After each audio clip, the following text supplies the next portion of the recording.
Hello, welcome back to my channel. My name is Kelsey and I'm here today to do another Rick Riordan reading vlog.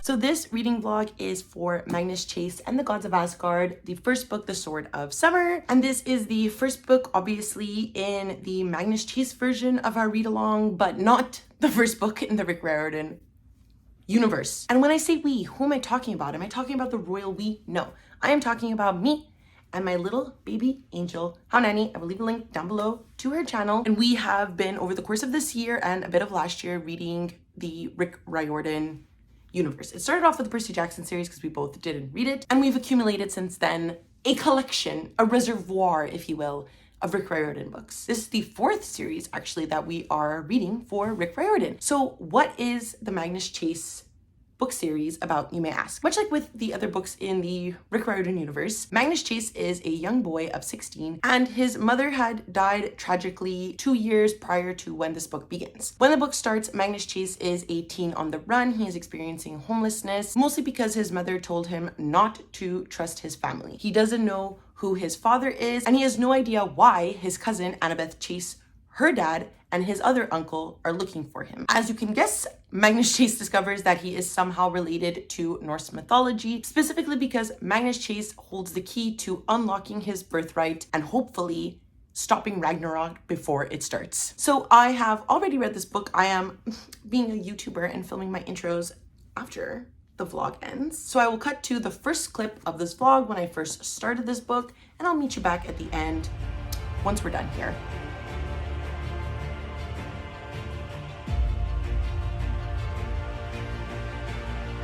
We have something to discuss, Madame. We do. Because someone,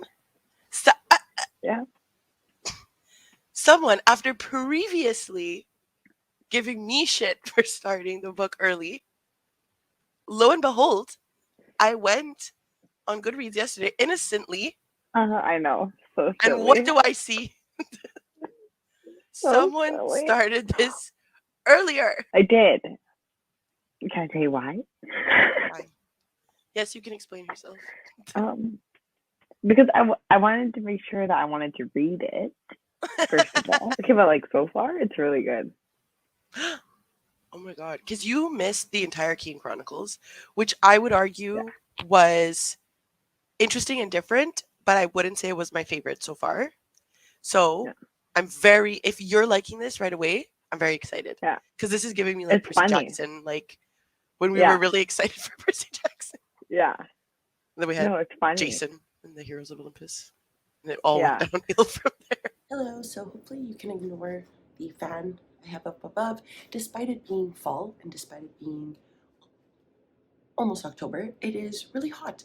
And I need to have the fan on when this computer's on. But I wanted to give an update because I am now 50 pages into Magnus Chase and I'm absolutely loving it. We were talking about in the sprints how refreshing it is to be back in a Rick Riordan character that has a sense of humor. Something that I think was missing from especially the Heroes of Olympus. Besides Leo, who was obviously our favorite character, the other characters didn't provide this sense of like child innocence, funny sarcasm that I think was severely lacking from that series. And the Keen Chronicles, while still having that, I didn't find was as good as Percy Jackson. Thankfully, Magnus Chase is one of those characters that have this like cathartic, like anger towards the world with a little bit of jokey humor that I absolutely love. At this point now, Magnus Chase has just learned that he has a birthright to this sword, and a like Satanist Norse god who I've never heard of came down to kind of take it away from him, and his name is Surt. Yes, Surt is the one that's, I guess, supposed to take it away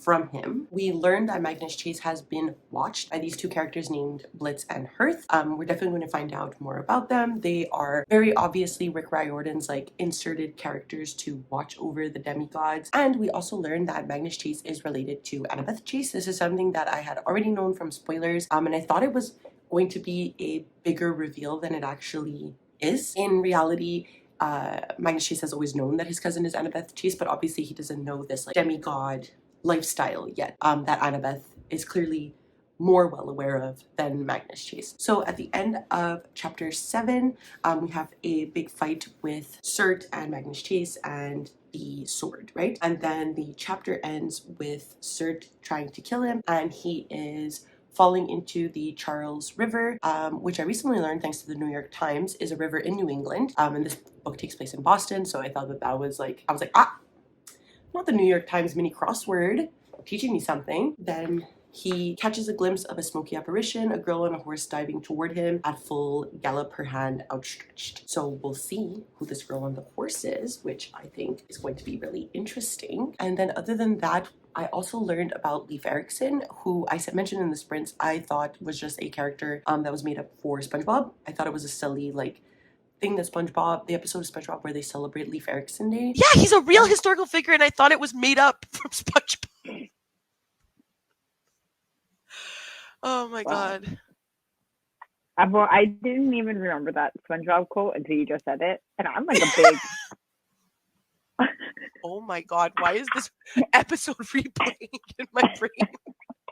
I need to show everybody so that everybody knows what we're talking about.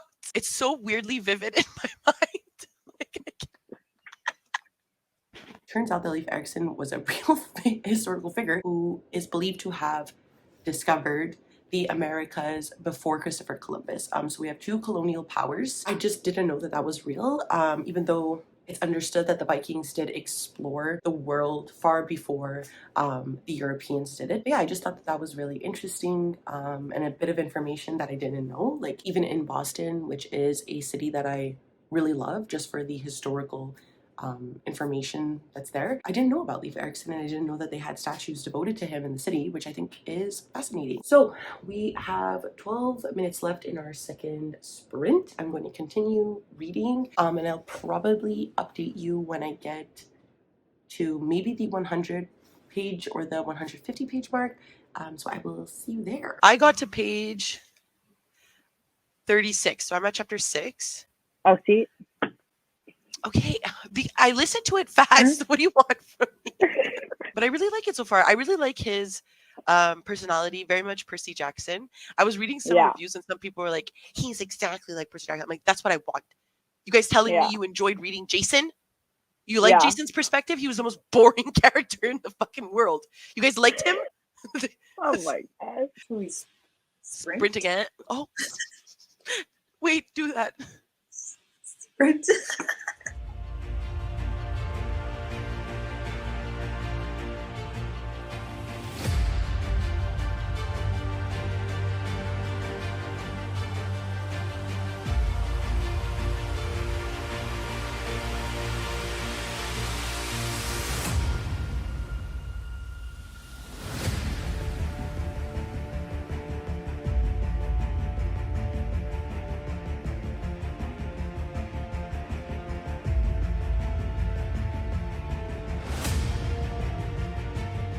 Hello, so I'm a bit tipsy, but I wanted to give an update for Magnus Chase and the Sword of Summer. I just came back from my sister's birthday. I got to page 150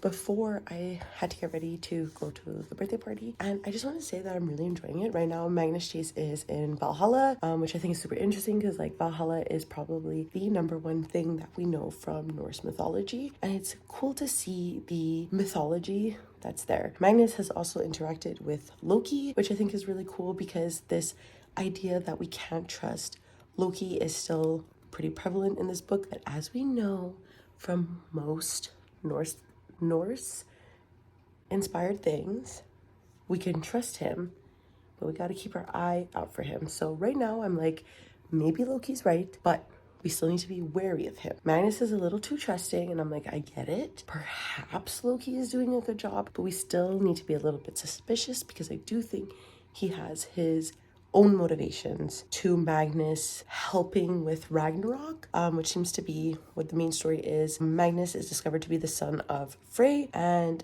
Ragnarok is supposed to happen when the sword of Frey, which is obviously the sword that Kurt Cobain / Magnus is holding. Something's supposed to happen with that satanic god that we saw before named Surt, and the sword, and Magnus, and Ragnarok is supposed to happen because of that. So I hope you enjoyed this really drunk summary of what happened in the book. I'm really enjoying it. Rick Riordan does his best work when he has a solo protagonist and he can add some like spicy, sarcastic humor. That's when I think Rick Riordan's his best. So see you tomorrow because I'm definitely going to try to finish this within the next 2 days. Tomorrow I have my friend Danny over at Current Chapter, her Patreon reading sprints. So either I will participate or I'll be in the comments, whichever, and we're going to try to finish this book. I don't think I'm going to completely read this book because I'm still trying to make my way through the 4th Wheel of Time book, The Shadow Rising. I'm trying to make my way through that as well. So we might do a 50-50 day and see where the wind takes us. We'll see what time I wake up. I'm gonna put my alarm for 10:30, but who knows if that's gonna happen because I have a sleeping problem and I always need to sleep really long. Anyways, good night. Good morning. So I have my morning smoothie. It's not really morning, it's 11:45, but for me, it's the morning. Ignore my fridge, please. I know I tell you every time, it's just so annoying to me. I don't want it to be annoying to you guys. I'm waiting. We have 15 minutes until my friend Danny over at Current Chapter is hosting her Patreon reading sprint. It's not parasocial. We work together. She is actually my friend. Don't be jealous. So I'm waiting for that to start before I start reading Magnus Chase. I do think I'm going to switch it around with The Shadow Rising from Robert Jordan just because I have so much of that book left to read and only a week left. So I really need to get on that. I might start with it and then continue with Magnus Chase later. I am planning also to go babysit my sister's dog today for a little bit, depending on what she says. So we'll keep you updated. We got a big day ahead of us.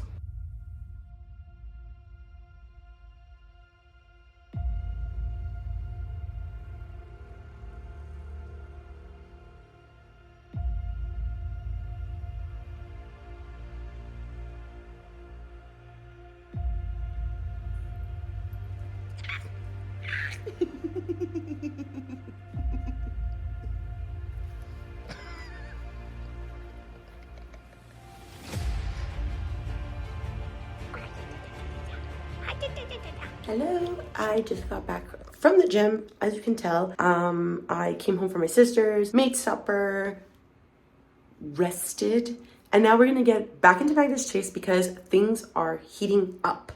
The story is unraveling, and I will update you probably when I hit the 250 page mark because we're gonna be about 50% of the way through the book.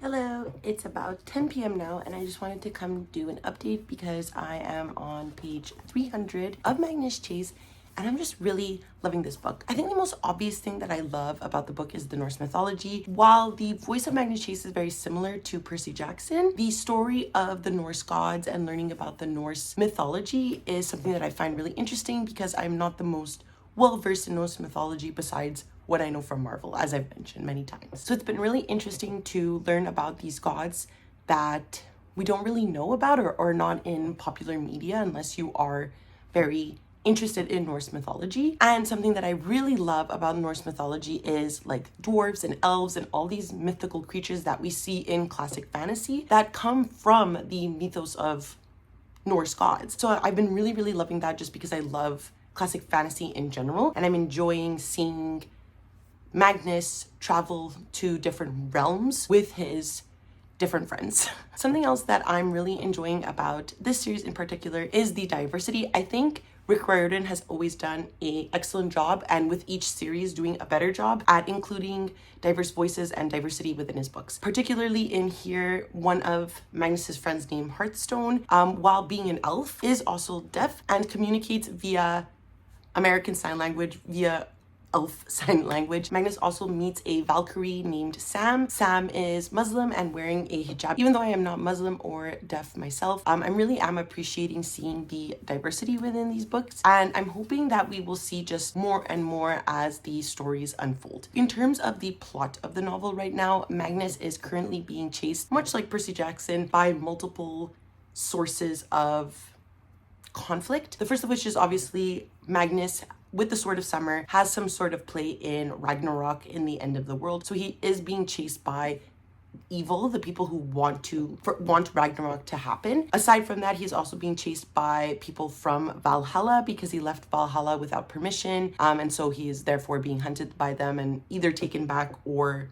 destroyed. And aside from that, in Midgard, people are still hunting him, or not people, creatures, gods are still hunting him because he has the Sword of Summer from his father Frey. So we're learning a bit about that background, about the sword and how it relates to Ragnarok and the end of the world and why Frey the god gave it up. Loki makes an appearance in this, and it's very exciting because I really do love Loki as a character, whether it's in Marvel or in history mythos itself. I really like that Sam is a daughter of Loki and struggling with that because Loki is this distrustful figure. And then something else that I'm actually really enjoying is the history of Boston in this book and how Boston has such ties to Norse mythology that I never knew. Boston is one of my favorite American cities. I love visiting there when I go down to the States. So it's been really interesting to learn a side of Boston historically that I never knew. Other than that, it's been a really fun read. I think Rick Riordan really has his footing in these sarcastic children narration voices, point of views. I just think that he really succeeds in that, and he succeeds in one POV. I'm not getting mixed up with different characters. I don't need to know what's going on with the different characters because they always come back as one with Magnus, and we are filled in what we are missing. So at this point in the book, Magnus is well on his journey. He just got back the Sword of Summer after losing it in the beginning of the book, and he is now in another realm, and I'm not 100% sure I remember what it's called. They need to find this mythical rope, and now there will be a fight between Blitz, his dwarf friend, and another elder dwarf. So I'm very excited to see that because the humor is there, and I think the humor really works with this classical medieval fantasy setting. So my boyfriend is out at his hockey game. He should probably be coming home soon, but I think I'm going to just continue reading to the audiobook, watch some reading sprints, and try to get the most I can done with this tonight, finish this tomorrow, edit it, get the vlog out. So I will see you then. Hello, welcome to the end of the vlog, and I have officially finished The Sword of Summer roughly 5 minutes ago, and I am riding on a high, guys, because I absolutely enjoyed this so much. It was so refreshing to see a Rick Riordan book that I immediately fell into. The last two series I read, that being The Heroes of Olympus and The King Chronicles, just didn't have that charm that I feel like I really felt when reading the Percy Jackson series. And now I believe and hope and feel that Magnus Chase has that charm, and I hope that that continues with the rest of the books. There is just something about the way Riordan writes an unabashedly sarcastic and quippy teenager, and I love it. I love all the quips in the book. I love that the funny chapter headers are back. That is where I feel like Rick Riordan really shines in these books. And despite having this very similar voice or plot to his other books in general, there was no character in here that I felt were clones of his previous works. Each character felt super unique, and they all had their own problems to contend with by the end of the novel, by the end of the plot. The resolution at the end was kind of quick, but it made sense, and I think that the epilogue really opened these doors to the next books in this series. It's really like promising and interesting the way that he chose to end this novel. I really enjoyed that. I have always had a fascination and interest in Norse mythology, as I mentioned previously in this vlog, but I really did learn a lot when reading this, specifically how Norse mythology is related to other parts of the world. And obviously, I overall enjoyed the atmosphere that Norse mythology provides. It's very medieval fantasy, obviously, as I've explained. Our medieval fantasy is heavily based off of Norse and Viking mythology. So it was really nice to be in a Riordan world that felt akin to the books that I enjoy reading. Bonus points, of course, for the different aspects of representation that Rick Riordan included in this novel, specifically hijabi Muslim representation, deaf and American Sign Language representation, and Magnus Chase discussing his experience with homelessness as well. I really enjoyed these aspects. And while I can't speak for those representations myself, I did find them to be handled with care. And that's it. That's the end of the vlog and the end of the first book in our next Riordan series. Overall, I gave this a 4 stars, and if you've read this book, please let me know down below if you enjoyed it just as much as I did, or did you hate it?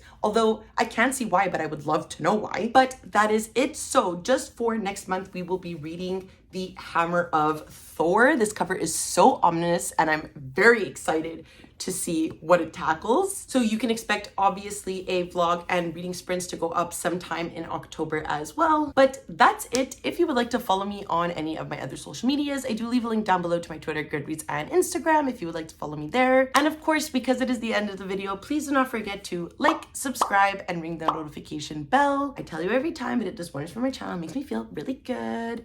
And that's it. I never know how to end these things, so I will see you next time, okay? Bye!